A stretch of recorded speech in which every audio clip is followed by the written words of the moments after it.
So I discovered the meaning of life, or at least, that's what my eager customers are led to believe. You see, 2 or 3 times a month, I post a listing titled The Meaning of Life to various auction sites.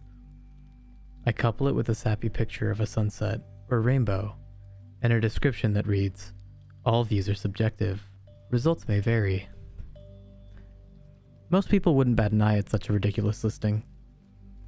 But there are some gullible folks out there that take the bait. When the bidding ends, I usually take home anywhere between $5 to $12. After I've received my money via PayPal, I ship out the item. What is the item, you might ask? Well, I scribbled down an inspirational quote or life lesson onto a piece of paper and mail it out in your standard letter-sized envelope. The quotes are usually from famous writers, historical figures, or the Bible. Some of them include, "If light is in your heart, you will find your way home," quoted from Rumi. People will forget what you said, people will forget what you did, but people will never forget how you made them feel, quoted from Maya Angelou. "It's never too late to be what you might have been," quoted from George Eliot. And that's it. One stamp, a drop in the mailbox, and my work is done. It's as simple as that. You might call me a scammer or a con artist, or perhaps even a plagiarist, and in truth, you are correct. I'm taking advantage of the naive people out there who are possibly looking for a sense of purpose in life, also I can make a quick buck. But I'd like to think most people know it's fake and purchase it just to see what I'll send them. Besides, I'm a bachelor right out of college. As long as I can make a small dent in my phone bill and eat a packet of ramen each night, I'll sleep just fine. As you might imagine, I received quite a bit of hate mail. I've learned to ignore angry emails and private messages on auction sites. As soon as I see it's from one of my customers, it gets deleted. I do, however, receive the occasional snail mail.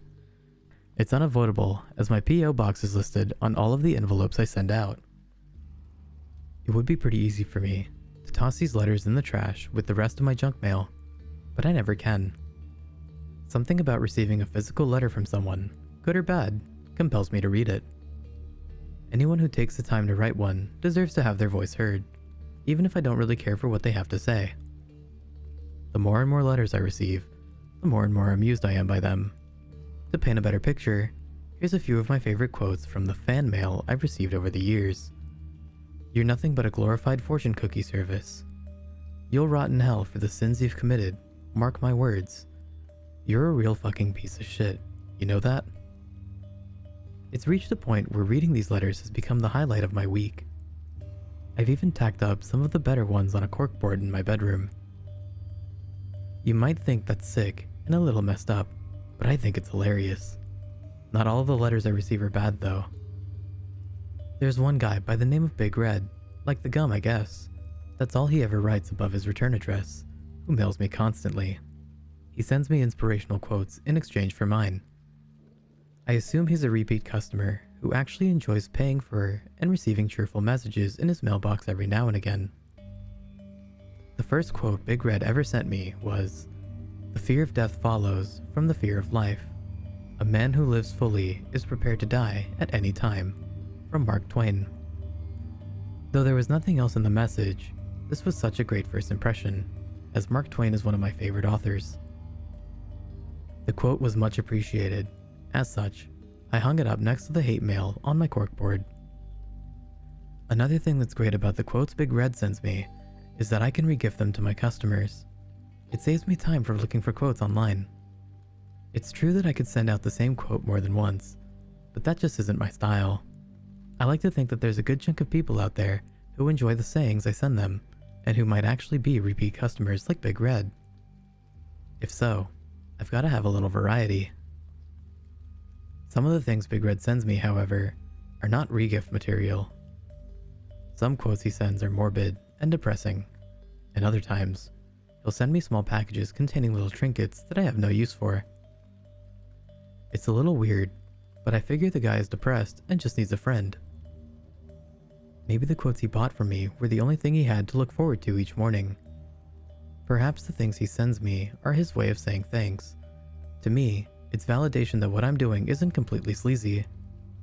But here's where things get weird. Today, I received another envelope from Big Red. I actually smiled when I pulled it out of my P.O. box. His letters and gifts were just as much, if not, more of a highlight to my week than the endlessly entertaining hate mail. Upon opening the envelope, my smile vanished. Inside was a photograph of me, taken up close through my bedroom window. On the back of the photograph was another one of Big Red's quotes. "You look so alone. Where's the meaning in your life?"